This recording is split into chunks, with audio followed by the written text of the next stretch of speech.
do that. If the Commissioner can't answer it, I'm afraid myself as the Chief Inspector, I can't answer it either. However, what I can do is tell you why we do things. I may be out patrolling and I may be responding to a call from somebody in their house that has rung up and said, I've got a lot of young people, kids round my corner, they're causing noise, they've got their hoodies up, and I'm scared.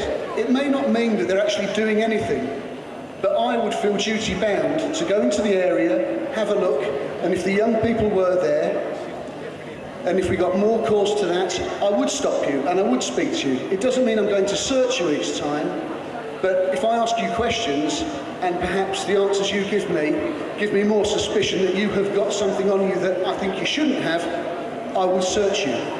But we do not search indiscriminately. However, another important point is that we can actually do that. We have got a piece of power that lets us search anybody if that person fits the profile of a criminal engaged in criminal activity in a particular area.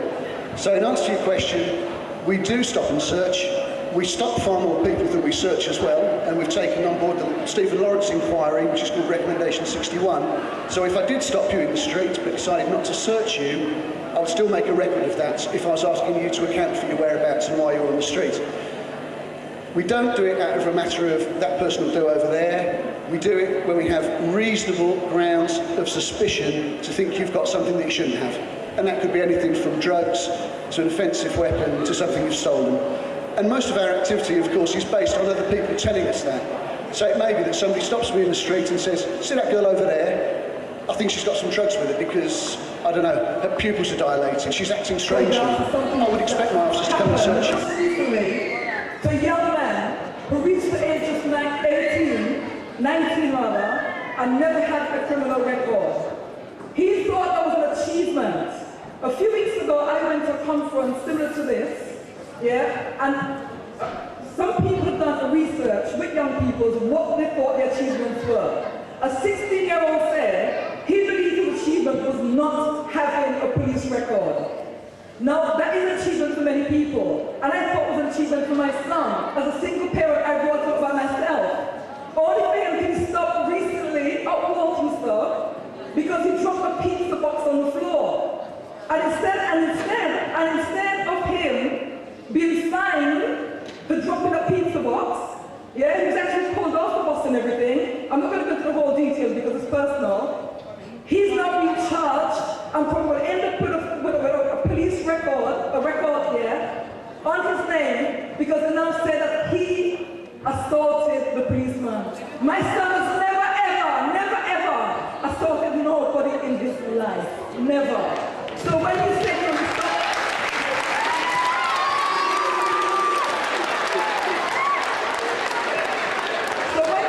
out to help people, that is true to a point because I have been helped by policemen.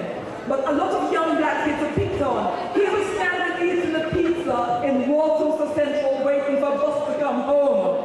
And the police approached him. He didn't do anything. Later on, please speak to me one-to-one, and I'll speak to you about it then. I'm sure I respect your privacy, but please come and talk to me later.